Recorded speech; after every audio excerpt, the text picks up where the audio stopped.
Hello and welcome to Diploma Dialogues, our new podcast on trying to figure out the IB journey. I'm hoping to major in mechanical engineering and I take physics, math, AI, and business at the higher level along with DT at the standard level.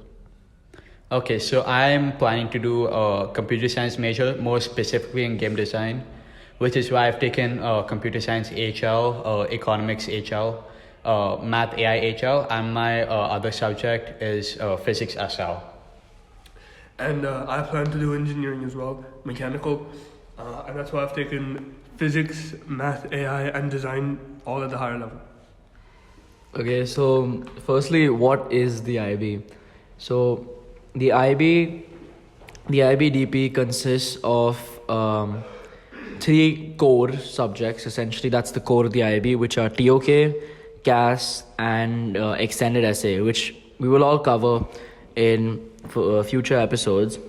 But yeah, right now, assuming you've already signed up for the IB and you've enrolled in a IBDP school, the first thing you'll be doing is choosing your subjects, your 6 subjects for the IBDP.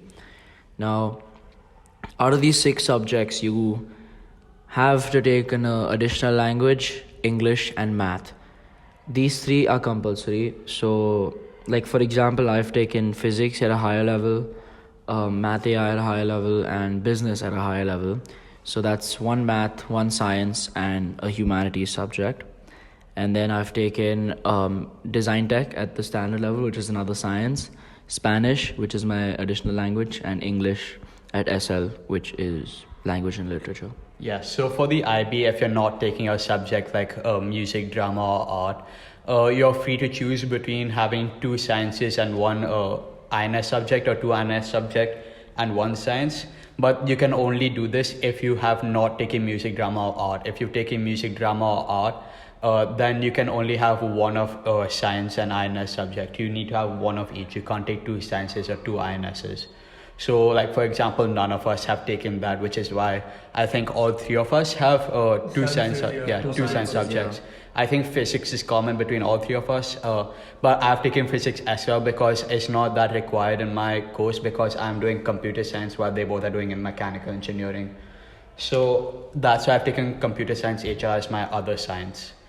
And now, considering, like he said, he's taking physics at a standard level, considering the difference between standard level and higher level, it's not that much, as you both will be learning almost the same things, especially for physics.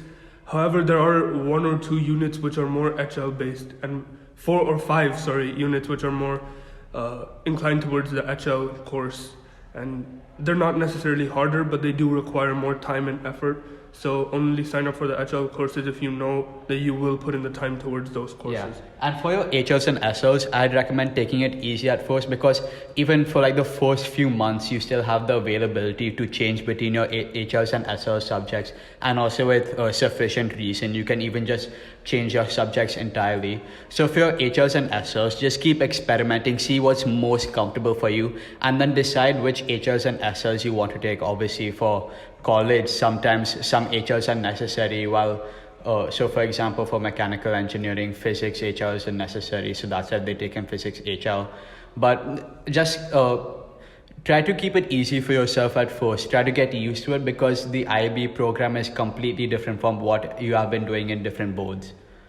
Yeah, so like they mentioned, HL and SL, each subject has its core components. So, for example, if we take math, 6, 7 topics will be core, as in both SL and HL.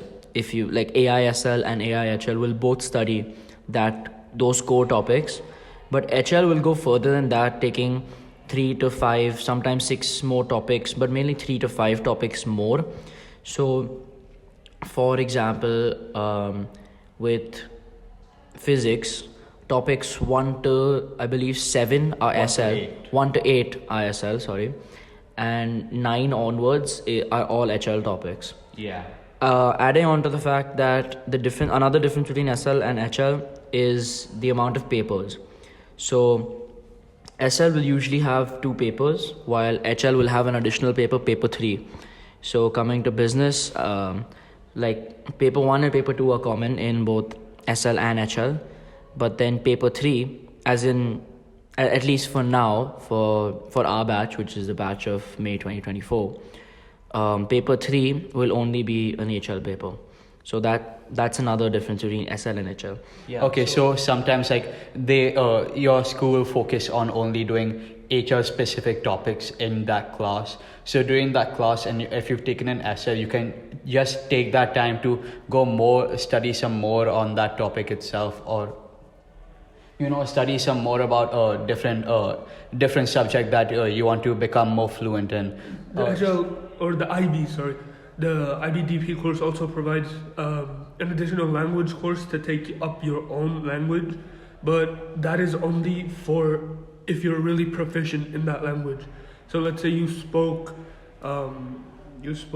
German for 2 weeks. You can't take the course which provides that language for you. Then you need to have at least B level, or if possible A level language skills in that language you chose. Yeah, you just need to be quite proficient in that language. I feel like being able to speak and understand it is the bare minimum for being able to take that language as a thing, as a subject for the IB. So for example, Japanese or some other language which isn't the classic languages which are included in the IB program, which are things like French or Spanish.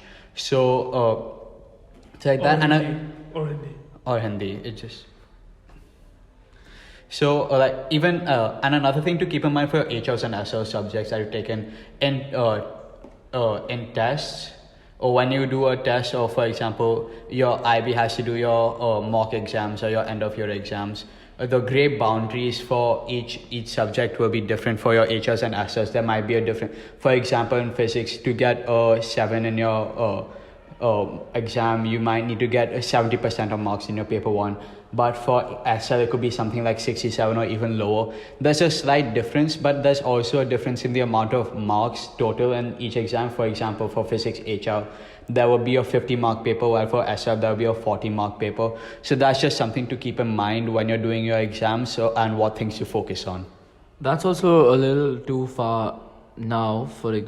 Right now, if you're focusing on choosing your 6 subjects, that's way too far in the future to be thinking of.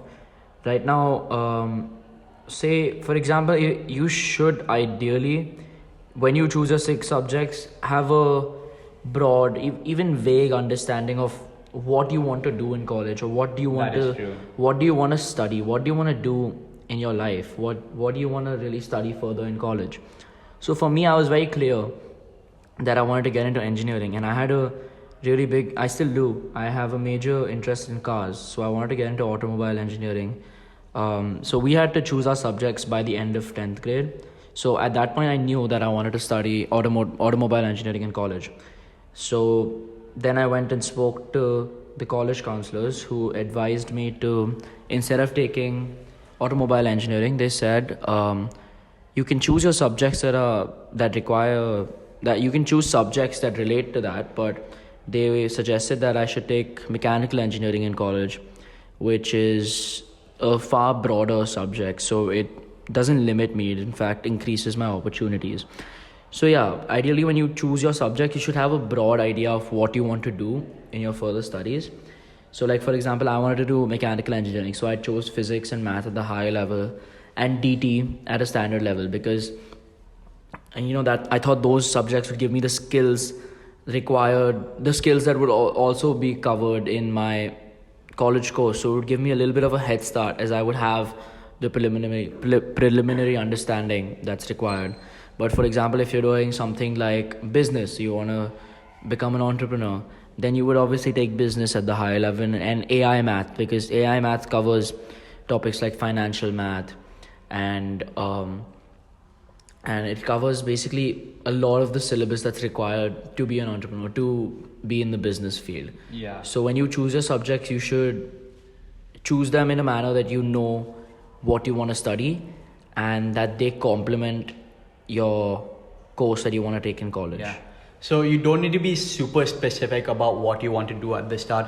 Just have a general area of interest. So like for example, I'm a CS student, so I took CS HR. I'm very interested in CS. that's what I've chosen to do. And I didn't really want to focus on game design until I'm nearing the end of my second semester of my first year in IB. So that's when I start to, like, over the summer I did more things related to me getting into that major, but that all comes way later. Just at the start, just have a general field of interest on what you want to focus on. Like, for example, you want, like how the other host said earlier. Yeah, so for example, you want to focus on economics or business, and obviously you'd want to take eco or business as your HRs. One rule of thumb for IBs, you can't take both business and eco. Not true. Okay, fine. Actually, that was only for our batch in our school. That was just implemented for us. Okay, yeah. In other schools you can take. Fine. And in other batches you can take eco and business HR. Yeah, so it'll be different for your school requirements. Like, even some schools might not have the same subjects as another. So that will also, like, change what you want to do for, like, IB. Like, for example, some schools don't have geography as an INS subject. But if you want to focus on geography or you want to major in something related to geography, you'd have to take something like ESS or some other subjects which are closely related but not exactly the same as geography. Yeah, and to add on that, the IB actually offers a wide range of courses, like dance, theatre, Latin are all courses that the IB offers, but not every school would offer those courses. Like, for example, our school doesn't offer courses like film, dance, or even Latin. So, but those are courses you can take. It's just, it depends on what your school offers. Yeah. Another thing I want to talk about is the difference between Math AI and Math AA. So all three of us have taken Math AI. That's because it fit our requirements for what we needed at the time. And once you've taken Math AI, it's quite difficult to change into Math A because the syllabus is quite different between both subjects. But for example, you want to be solely focused on STEM or research, or research based on mathematics, or completely focused on something like mathematical analysis. Yeah, basically the application of math is AI, which is approaches and interpretations. Yes. But if you want to do something closer to pure math, like basically AI is essentially applied mathematics. You would use mathematics in real life situations. Yeah, that's why we have analysis, That's why we have topics like financial maths, and then even during, like, we have real life examples that we'd apply our mathematics in while doing pure maths. So, like, for example, you want to become a mathematician, or you want to do something that's heavily focused in mathematics, you'd rather want to take Math A instead of Math AI. Yeah. So actually, for engineering, AA is a recommended course. Math AAHL is the best course for engineering. However, my thought process at the time was that I was a little stuck between engineering and business. I still had half a mind of business as well, which is why I went ahead with AI, because AI sets you up for business administration and business management. So that was my decision with taking AI. And to be honest, after seeing the work that's required for AAHL, I'm very happy with my decision, because personally for me, I'd much rather get a higher score. Yeah, we've seen a lot of people struggle in AA We've seen a lot of people struggle with AA math. So for me, it was basically, I'd much rather get a higher score in a subject that I can handle while still balancing my other subjects. Yeah. Than getting a high score in a subject while risking the scores of all my other subjects. So for me, that was just a personal choice. Yeah. In the end, it's up to what you want to do and what you see. And also, just another thing to add, it's completely okay if you have no idea what you want to do when you're when you're choosing. Try a to subject. keep it general at that point. Yeah, it's completely okay if you have no idea what you want to be, if you have no idea what you want to study in college. It's completely okay. There's so many people who have the same ideas, who have no idea what they want to do. We know people now who are still keeping the options open for what they want to do. Yeah, and you can always apply to college undecided, go there, get into liberal arts, and then choose what you want to do. Yeah, you can always go undecided. But yeah, it's completely okay to not know what you want to do. So if you are one of those people who doesn't have a good idea of what they want to do, I would suggest the best thing to do is pick subjects you're interested in. like even if you have no idea what you want to do, but you know that you Yeah. at one point or other might end up in business. Even if you know that, but you right now don't know what you want to study in college, but you are interested in physics, I would suggest go ahead and take physics. Especially because in the diploma program, for the first 1 or 2 months, you still have the option to change your subject. Yeah. And since you're going to be studying these courses in depth, you're going to be going. Yeah. You're going to Choose be diving something very you'd deep. be invested in. Don't choose something that you'd be bored in throughout the whole thing and you wouldn't have Yeah. motivation to do better or be And you'll interested be- in that subject. You'll be doing IAs. Yeah, and papers this would be on these. especially bad for your IAs, which will come up in another episode. But IAs are very rigorous and require you to be interested in that. Yeah, so the best thing we would suggest is just pick topics you're interested in. So even if you study those for 2 years and you still know that you're happy studying for those subjects because you're interested in those. Like for example, I picked business, but I'm going into engineering because at one point I was on either side of the line between business and engineering, but I still picked business. And now that I know that I want to do engineering, like not even a doubt in my mind for doing business, I still kept with business because I know that I'm interested in the subject, so I don't And mind you're also studying good at for the it. subject. Yeah, so I And don't also- mind studying for it because I'm happy with the subject. It's a fun course. Yeah, and also treat IBDP like it's prepping you to go to college. It's not the final line. So if you don't understand something, ask for help, ask for guidance, and also remember that this is not where the journey ends. It's just prepping you, and it's going to be harder than going into the university itself and studying there, because this is what it's doing essentially is prepping you up for the courses that you're going to take in university. So Exactly. Yeah, so I think that's Enough that's for the all first for this episode. for this episode. Thank you so much for tuning in, and we'll see you next time. Thank you.